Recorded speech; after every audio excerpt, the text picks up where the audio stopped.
Hello, I'm delighted to join you all for this second opening session for the 7th Annual Shaw-IAU Workshop. I've been invited to give you an overview of galaxies to serve as a background for some of the more in-depth talks you'll hear in the Galaxy session later on. So let me share my slides.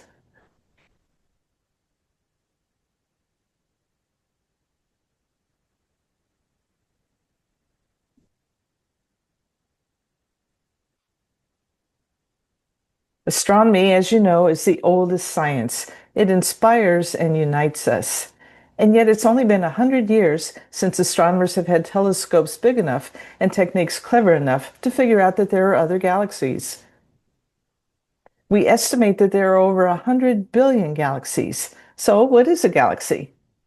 Galaxies are objects that contain between a billion and a trillion stars, plus gas, dust, and dark matter, all bound by their own gravity. In the nearby universe, three main shapes prevail. There are ellipticals, which have three-dimensional shapes, like giant balls, and they are red. Spiral galaxies are flattened. They're like giant frisbees with a central bulge, and they have spiral arms in a pinwheel pattern. The arms are very blue because of new star formation. Because spiral galaxies are thin, seen from the edge, they have this appearance with the central bulge and the main disk. Irregular galaxies are chaotic and are quite blue because of new star formation. They tend to be between a tenth and a hundredth the mass of typical spiral galaxies, although they span the low-end range for elliptical galaxies. Edwin Hubble, 100 years ago, was studying different shapes of galaxies, and he put them together in what's known as the Hubble tuning fork. This is not an evolutionary sequence, but just a sequence to separate out different shapes, much as we do when we're looking at different kinds of plants and animals, and we sort them into categories according to their similarities and differences. With galaxies, when we divide them into their different shapes and colors, we're actually probing the underlying physics. Galaxy shapes reflect how the stars are moving. In elliptical galaxies, the stars are orbiting about a common center of mass, but the orbits of the stars are random, and so they fill a three-dimensional volume, and that gives us the round shape. When we look at spirals, they have rotational motions that dominate the random motions, and so they're flattened to a disk. The motions are typically 100, 200, 300 kilometers per second in the disk compared to the random motions of the stars and gas, which are in the ballpark of 5 to 10 kilometers per second. So we have here ellipticals that are round and red. When we look at the spirals, they're flattened and with a pinwheel structure. They have blue colors, which reflects their star formation histories, as I'll talk more about a little bit later. Here are elliptical galaxies. They all look very similar. Some of them are a little more flattened than others, but they have very little gas today, and that's why they can't make new stars. So what we're just seeing are old low-mass stars, which are red. Spiral galaxies are rotating in a plane. They have the right conditions for waves to ripple through the disk and generate the pinwheel pattern. Because they have a high fraction of gas, that leads to new star formation. So we see arms that are quite blue, filled with hot, high-mass stars. Our Milky Way is a spiral galaxy. Its total mass is estimated to be about 200 billion times the mass of our sun. Gaia is a satellite that recently released data on 200 billion stars. So this is a visualization of that data set. If we were to fly over our galaxy, we would see that the central region has an elongation called a bar with many spiral arms, and we live about halfway out in the disk, right here in what's labeled the Orion arm or the Orion spur. When we look at the night sky, if we're in good seeing conditions, we can see that band that we call the Milky Way. But that's the name of our whole galaxy. In fact, the Milky Way is the plane of our galaxy. On the left is a spiral galaxy seen from the edge, and you can see it looks a lot like our view of the Milky Way. Now, because we're sitting in a disk which has some extent, imagine we're in this galaxy halfway out, and we look around us and we see stars everywhere with the blackened region in the middle. That's what we're seeing here, where we have nearby stars and the disk of our galaxy. The dark regions are where we have gas and dust mixed together. The dust is blocking starlight, so it appears black. If we look at a close-up of some regions in our galaxy, here's a little star cluster. This is a molecular cloud. The cloud was once much bigger, and part of the gas went into making this star cluster. Stars often form in clusters, and today when they form in what are called open clusters. This is the Pleiades, the center of it, which actually contains 1,000 stars. And open clusters tend to be rather blue because they have some high mass stars that have recently formed. Globular clusters are the oldest unit in our galaxy. They contain hundreds of thousands of stars. And because of this high mass, they're able to maintain a spherical shape rather than the distorted shape of a typical open cluster. This is a picture from the Webb telescope where we see a star cluster that has formed. It's cleared out the gas around it to make the stars, so we see a little cavity, and we see with the Webb telescope some of the hot gas, which is caused by ionization from the high mass stars. Irregular galaxies are fluffy disks. They're rotating, very slowly rotating, less than 100 kilometers per second, but they have a very high fraction of gas, and that leads to new star formation. The high mass stars appear quite blue, but sometimes the gas is near the hot stars and it gets ionized, and so it appears as red. Galaxies provide insights into the conditions in their universe. How and when do they form, and how do they evolve? The clues we have to study them come from looking at them through electromagnetic radiation, from gravitational effects, let's see how they interact with their neighbors, and through computer simulations, where if we think we know the physics, we can put together a model of how an individual galaxy is evolving or how the universe on a larger scale is evolving. So we can compare those simulations with the observations and see if they match what we're seeing. If not, then the parameters can be adjusted to give a better representation. Galaxy light is composite light from all the billions of stars that make it up. So to interpret galaxy light, we need to know the color and brightness of a star as a function of its age and mass, the lifetime of a star of a given mass, and the relative proportion of stars of different masses. And we can do this by looking at stars in our own galaxy. Then a galaxy's color and brightness can be modeled to determine its star formation history and its mass. Stars have colors that depend on their surface temperatures. This is a plot of brightness as a function of wavelength, and we can see that stars to first order are blackbody emitters. We have a radiation that peaks at a characteristic wavelength that depends on the temperature. So for blackbody radiation, we have a peak wavelength that's a constant divided by the surface temperature of the star. Our sun has a surface temperature of 6,000 degrees, so it appears yellow. That's right about here on this plot. If we look at a hotter star, then we see it peaks at shorter wavelengths. And if we see a redder star, it has a cooler surface temperature. So hotter stars are bluer than cooler stars. This is Orion. You recognize the main stars and the belt and the sword. Betelgeuse is a red supergiant. It's red because its surface temperature is 3,000 degrees. Rigel is a blue supergiant. It's blue because its surface temperature is 30,000 degrees. We can also look at spectra of stars. Their absorption lines tell us their composition and their temperature. Here we see the spectra for hydrogen lines. So they have characteristic lines representing different transition of electrons in orbit around the nucleus. And we can see that the lines are more prominent at some temperatures than at others. So we have how strong the lines are as a representation of the surface temperature of the star. We can also look in more detail. Here's a spectrum with many different lines for different elements. And so we can get an indication of what elements are present in the atmosphere of a star. Stars are typically 90% helium and 90% hydrogen, 9% helium, and less than 1% of heavier elements.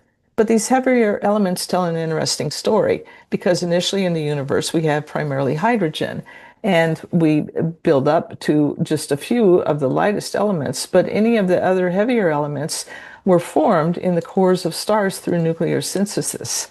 So as we have high mass stars form and evolve and process heavier elements, they explode as supernovae, and the heavier elements are dumped into the surrounding gas so that new stars are born with those heavier elements already in their outer layers. So when we see different elements in the outer layers of a star, then that tells us something about what preceded that particular star. So we get something about the star formation history.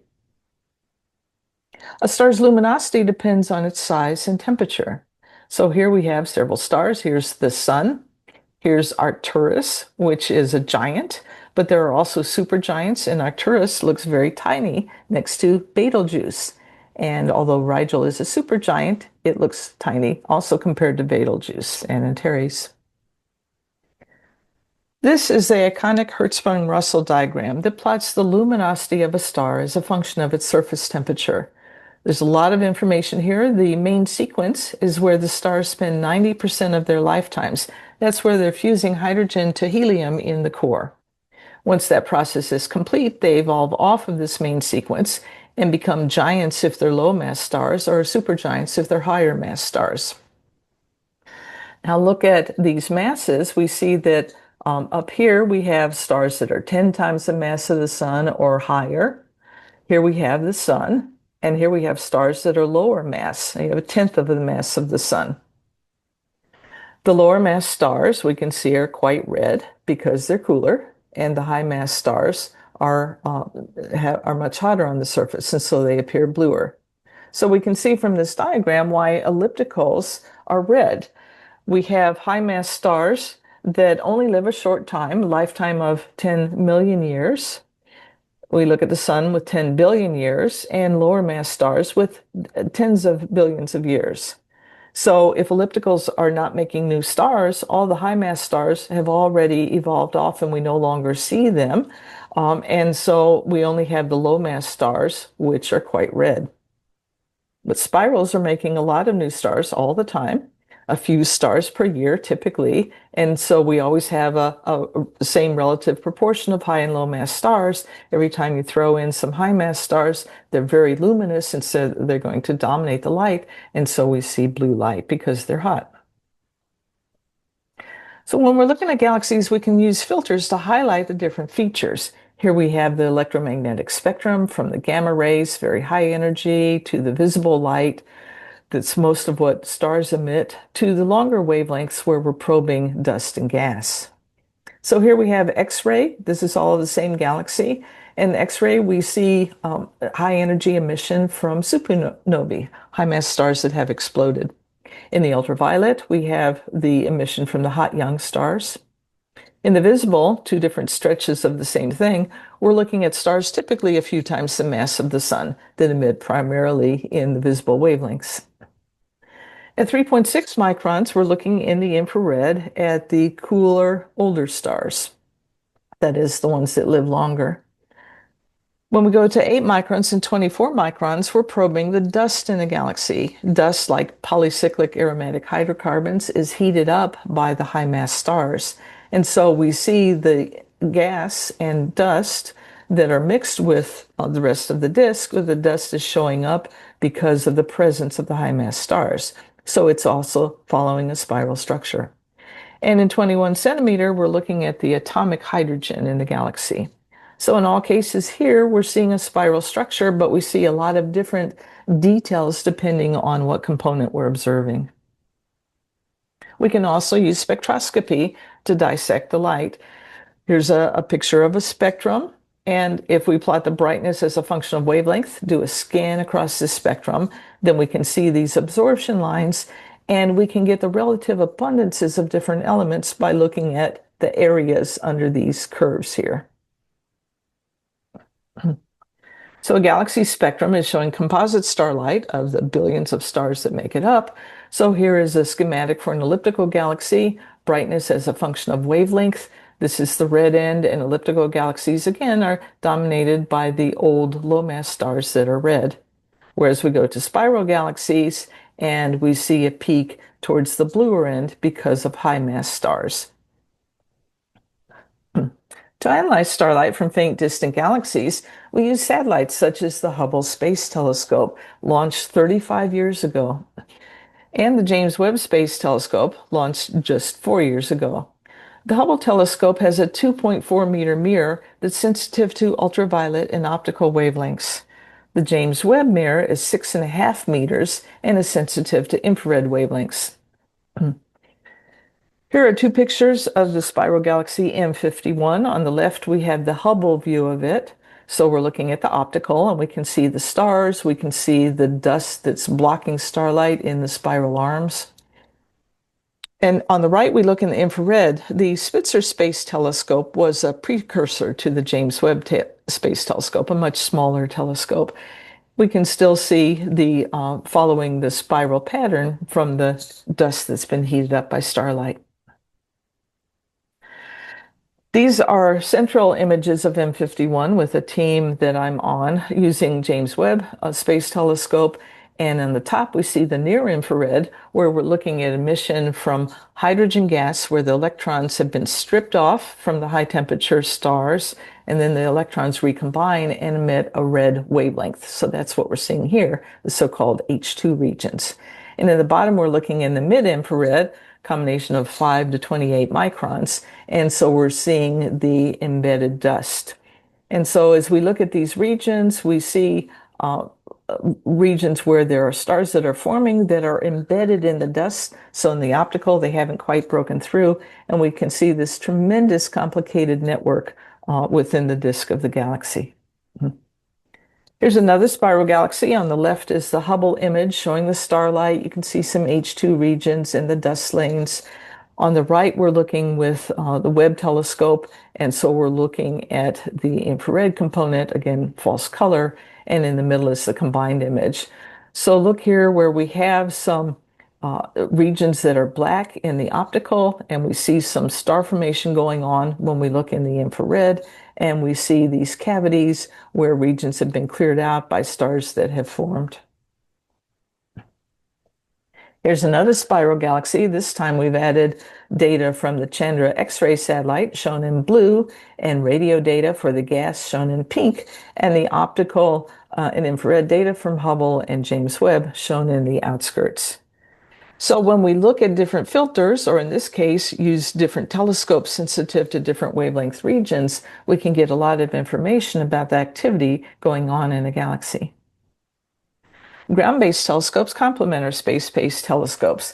We have a lot of 5 to 10 meter telescopes, and new ones are being built.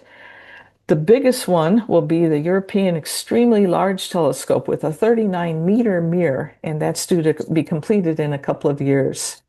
We also have the Vera Rubin Observatory, which is an 8.4-meter mirror. It's a very wide-field camera, and it saw first light this past June.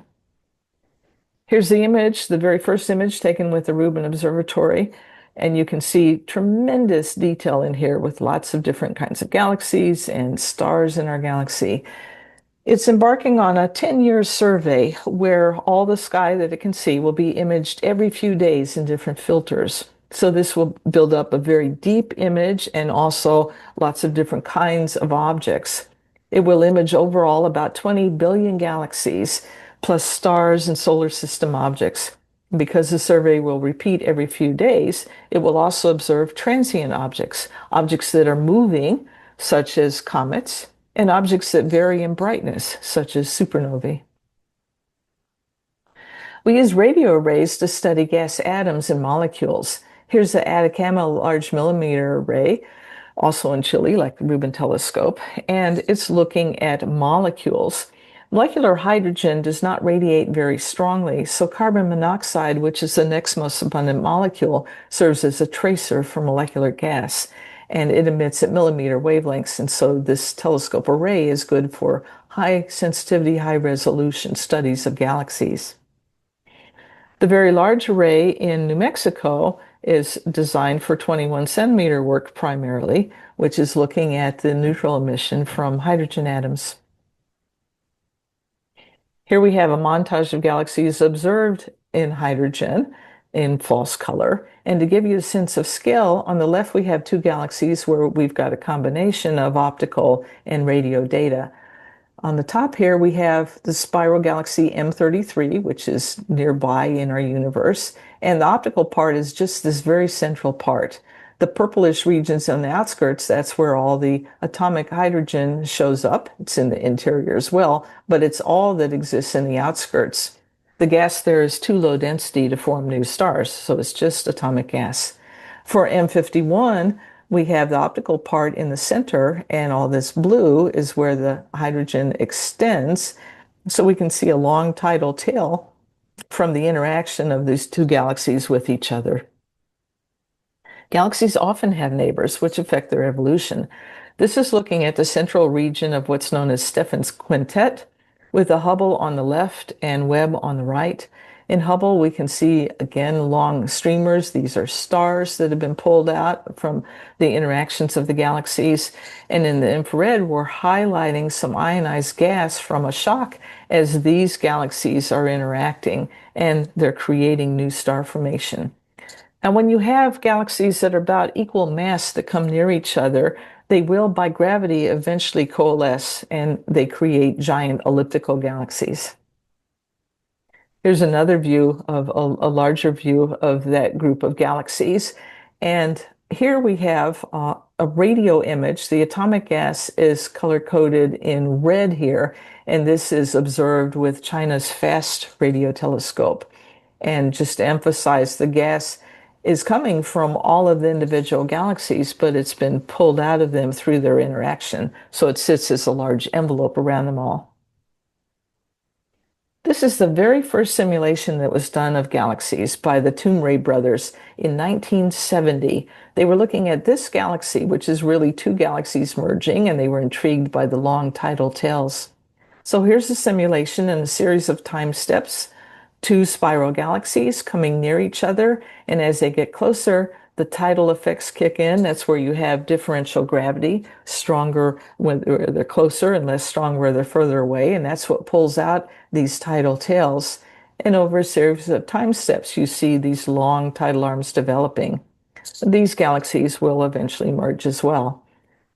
If we look in this green region here, the blow-up shows the Hubble view where we have a rampant star formation from the gas that's been triggered to form new stars from the interaction. And as we look in the infrared on the bottom, where we see black in the top from dust obscuring starlight, on the bottom we have emission of the dust heated up by the stars. This is a pair of galaxies I've been studying for a long time. In the top, we have the Hubble optical image showing the stars. This little galaxy is behind this bigger galaxy, but they're orbiting each other. Here we have, with Spitzer, we see the infrared, and with the VLA, we're looking at the gas distribution. So this pair of galaxies is 120 million light years away, which is relatively nearby. Light year is the distance light travels in a year, or about 6 trillion miles. So these galaxies are eventually going to merge, and here's a simulation done 20 years ago to give the essence of the details. Eventually, they will coalesce, and as they merge, they will produce a giant elliptical galaxy. The timescales for these kinds of interactions are on the order of a couple billion years. Andromeda is our nearest big galaxy. It's 2.5 million light years away. Our galaxy is on a slow collision with Andromeda and will merge in something like 3 to 4 billion years. Here's a simulation of the merger sequence. Here's Andromeda. Here's our Milky Way. Andromeda's getting closer and closer, and that will disrupt the gas in the galaxies to create new star formation. A lot of dramatic, violent events will occur, and eventually the two centers of our galaxy will merge, and we'll be living in a giant elliptical galaxy. Now, the sun will not be affected by this. Stars and galaxies are separated typically by pennies separated by city blocks, so they just move past each other, but it's the gas that's going to be affected by this collision. The Large and Small Magellanic Clouds are nearby irregular galaxies. Here they are in the southern hemisphere, about 150,000 light years away. They're being shredded by our galaxy because they're only 1/10 and 100th the mass of our galaxy. Our galaxy's gravity just pulls them apart. And as we'll see in one of the talks later, there are star streams across the sky. We can look at the spectral properties of individual stars and see that they came from these galaxies, not like some of the stars in the rest of our galaxy. And we see, in fact, star streams across the halo of our galaxy because the Milky Way has shredded a couple of dozen tiny galaxies. And this is true of other large galaxies as well. This shows a plot of 1 million galaxies. This was produced in 1977 from surveys. And what we see here is that galaxies are to first order everywhere in the universe, but in detail, there are some regions where there are more galaxies than others. So the darker regions are where we have more galaxies, and the lighter regions where we have fewer. And you see what's known as the bubble void structure. This looks like a big bubble here and another bubble and another bubble. It's as if we have a giant bubble bath and we've just made a two-dimensional cut through it. The sizes of these bubbles turned out to be related to how rapidly the universe expanded. This is a large-scale three-dimensional distribution of galaxies. Galaxies can be clumped into clusters of hundreds or thousands of galaxies, and those clusters can be clumped into superclusters, which may be upwards of 1 million galaxies. And again, you can imagine that we've got this bubble void structure across the universe. In fact, we've got a simulation. Euclid is another satellite, and the consortium is trying to model on a very large scale what the universe looks like. It just released this simulation of 3.4 billion galaxies. This is a piece of the simulation to compare with new data that was released in September. So here we see this fantastic filamentary structure where we have bubbles and voids, but they're all connected by what's known as this cosmic web. And where we have more stuff, we eventually will grow galaxies.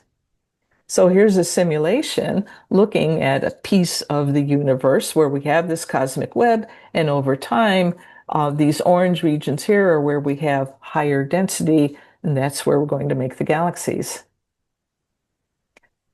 Dark matter is what initially clumps in the universe randomly, and it attracts normal matter. And so galaxies that form in the gravitational wells of this cosmic web form, and they have a large dark matter halo surrounding the optical part of each galaxy.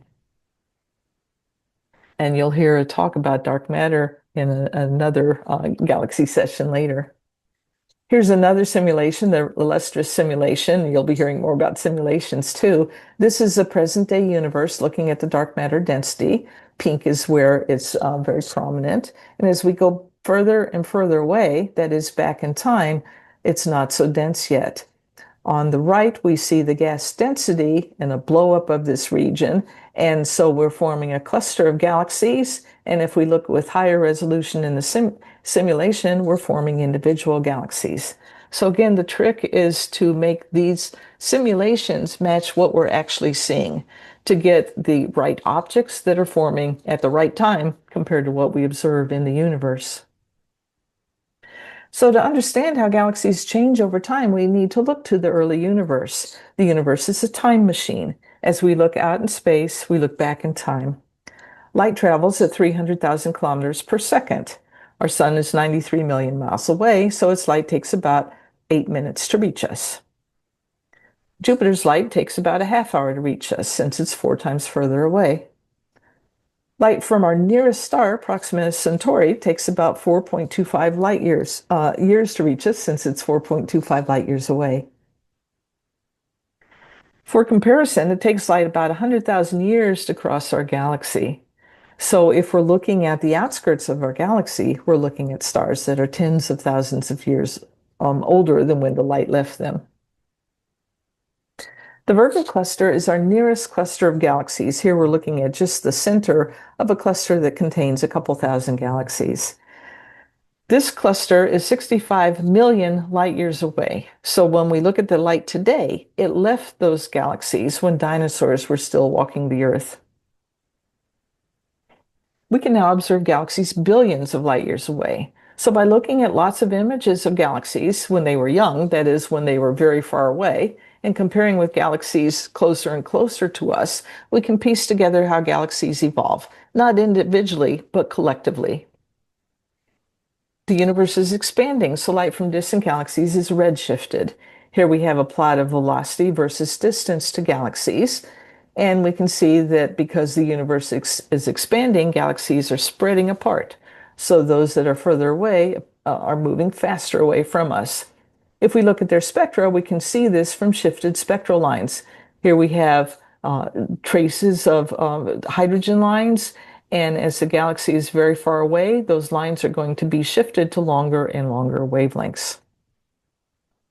Recall that we can measure velocities from a Doppler shift, which is when there's a change in wavelength because there's motion between the objects. So suppose we've got something that's emitting, say a star, and we've got two people, stars moving away from this person. So the light wavelengths take longer and longer to reach us. They're stretched out. So it appears to be redder than what was emitted. And for the person to whom the object is approaching, the wave crests are bunched together, and so the wavelengths are shorter, and so we see a blue shift. So Doppler shift is a blue shift if it's moving towards us, or red shift if it's moving away from us.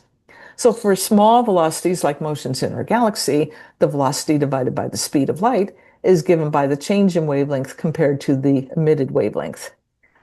In the universe, there's a relativistic correction for high velocities. Sound behaves the same way. If we have a car that's moving towards us or away from us, blaring its horn, then we'll hear a higher pitch as it moves towards us and a lower pitch as it moves away. Using these same ideas, we can measure distances to galaxies in terms of the redshifted spectral lines caused by the universe's expansion. So the redshift, Z, is defined in terms of the relative shifted wavelength. What we observe compared to what was emitted, or the rest wavelength, is equal to Z plus 1. So suppose we have a galaxy at Z equals 4, and it emits at 1500 angstroms in the ultraviolet. What we would see is that line, or those 1500 angstrom lines, shifted to 7500 angstroms, Z plus 1 times this. So ultraviolet light would appear as far red. And we need to take this into account when we're looking at different galaxies at different distances. This is a plot of the age of the universe as a function of redshift, and the model is based on the expansion of the universe as we understand it. Today, the universe is here, 13.8 billion years old. Suppose we're looking at that redshift 4 galaxy. Then we're seeing it as it was when the universe was less than 2 billion years after the Big Bang, because it's greater than 11 billion light years from us. At a redshift 2, we're looking at the universe when it was about a third of its current age. This was the period when there's peak star formation in the universe. At redshift 1, we're looking at the universe when it's something like half its current age, which is approximately when our sun formed 5 billion years ago. So here's a time scale with ages and redshifts. Recombination is when the first atoms formed, about 300,000 years after the Big Bang. If we look at cosmic noon, Z equals 2, that's when we have the peak star formation. This is the current day universe. What we're particularly interested in galaxy studies today is looking at this region around here, where we have galaxies that are very far away. They're just beginning to form. And so we want to look when the universe was about 1 billion years old. So that's all this region here. And you can see this cosmic web persisting today, forming new galaxies. So when we're looking with different telescopes, we can reach different regions. Hubble Space Telescope goes out to something like a couple billion years after the Big Bang. But if we want to go even further away, we need to go to the infrared, and that's where Webb comes in, and we're pushing to less than 1 billion years after the Big Bang. The Hubble deep fields in the north and south were imaged in 1996. Hubble was pointed at blank regions of the sky where there were no known stars or galaxies. So after long exposure, it turns out thousands of galaxies popped into view. This is looking at regions primarily about redshift 1, when the universe was about half its current age. Galaxies at high redshift often look peculiar compared to today's galaxies. So we look at the universe today, we see ellipticals and spirals. 9 billion years after the Big Bang, we see ellipticals and spirals. 5 billion years afterwards, not so much. they start to look rather odd. They're smaller because they grow over time, but they also have different shapes. So on the left, we see a census of galaxies in the deep fields where we have spirals and ellipticals, but we also see all these other unusual clumpy galaxies. We call the top ones chain galaxies. We think they're just a disk seen from the edge where we have big knots of star formation, or flying over them, they appear rounder, or they may have two main lumps of star formation and a lump and a little tail. We don't see galaxies like this in today's universe, in the regions around us, and therefore they must evolve into something else. And so the question is, how do they go from this kind of shape to shapes that are like what we see in the nearby universe? The ultra deep field was imaged in 2003 and subsequently with different filters over the years. And on average, it's reaching distances more than twice as far as the Hubble deep fields, but individual galaxies can be quite far away. There are 10,000 galaxies in this image. How big a piece of the sky is this? Take a needle, hold it at arm's length, and look through the eye of the needle. That's the piece of the sky that we're seeing. So we're looking at 10,000 galaxies in that little tiny piece of the sky, which is just, of course, a fraction of all the galaxies in the universe. Here's part of the ultra deep field, and you can see a lot of interesting galaxy shapes. Let's zoom in on some of the distant ones. And here's what they look like. They're very odd. We don't have galaxies like this near us today. Clumpy galaxies in the early universe have huge knots of star formation, and they're growing over time. So they accrete gas from the cosmic web, just protons, hydrogen gas streaming in, and that gas collects together, and if it's dense enough, then it can collapse and make new stars. But we can measure the disks in these galaxies, and they're very turbulent. They have motions that are 50 to 100 kilometers per second, instead of the gas motions in today's universe, where they're 5 to 10 kilometers per second. So in order to overcome those very high random motions, you have to have a lot of mass. You have to have high gravity to overcome it. And so that's why whatever forms is a very high mass clump, much bigger than the clusters that form in galaxies today. Let's go back to a simulation and zoom in on a piece of the cosmic web and zoom in on this area here. And this is looking at a galaxy that's growing at about redshift 2 in simulations.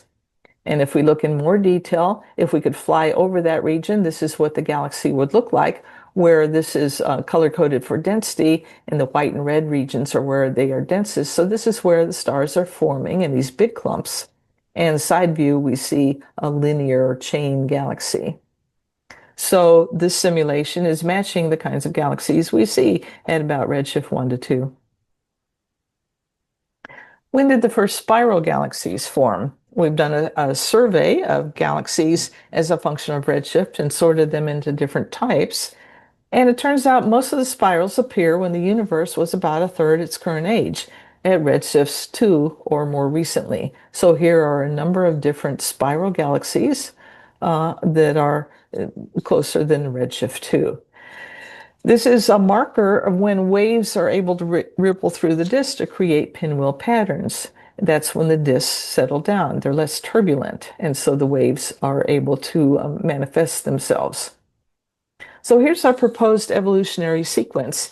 As clumps dissolve or migrate to the center, we start off with a clumpy galaxy with lots of massive star formation that eventually begins to settle down. As we're accreting more gas, there's more gravity in the disk, and so the disk shrinks a little bit, it gets thinner, and it radiates, and so the disk becomes less turbulent.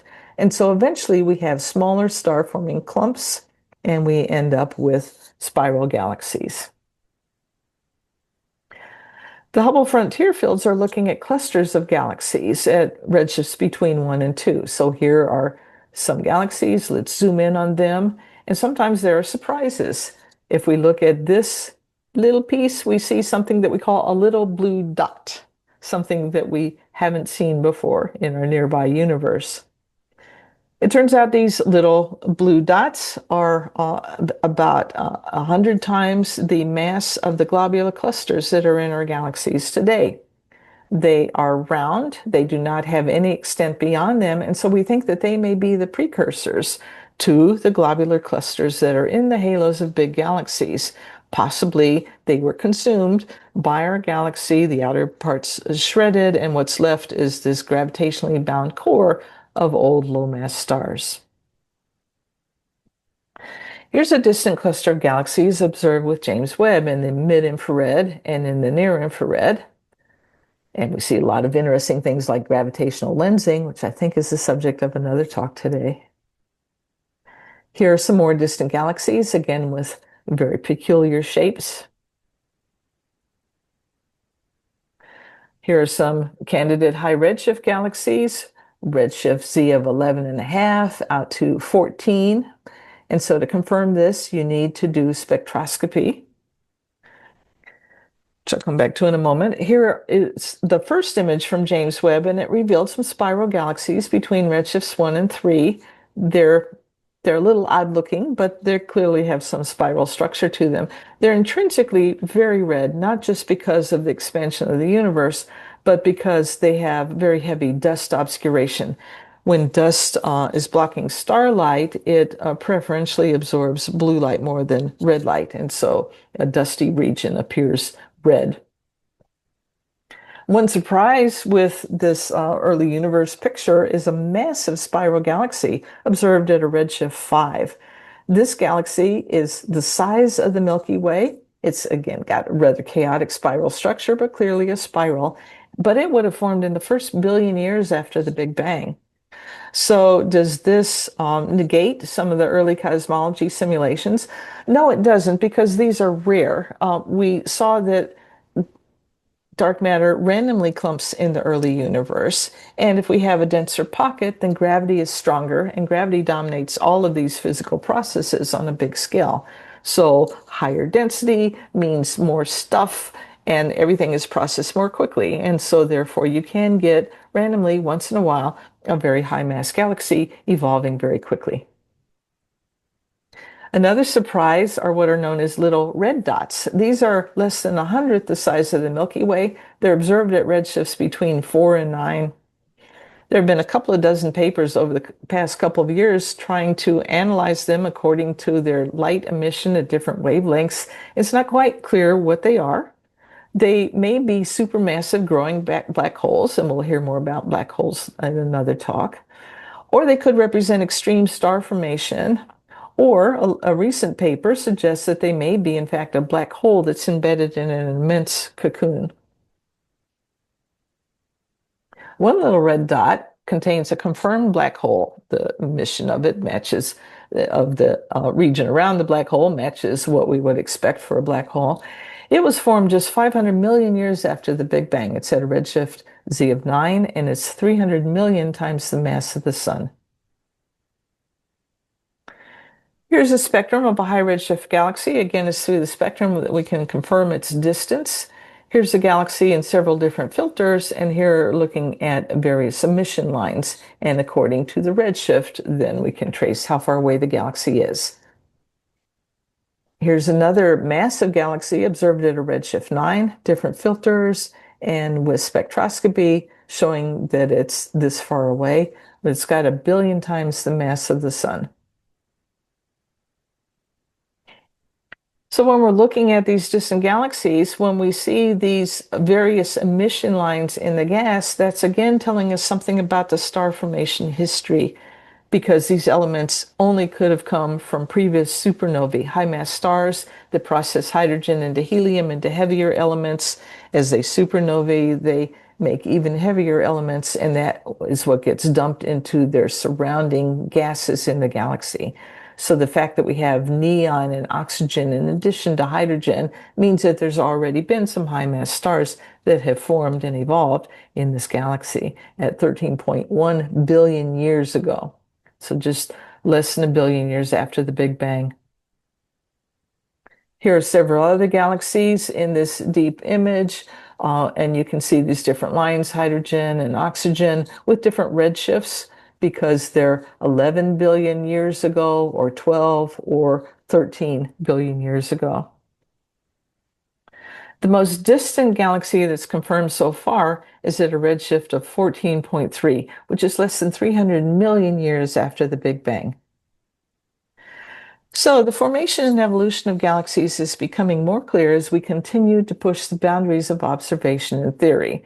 Here we have Hubble looking at galaxies near us, out to the Hubble Deep Field and the Ultra Deep Field.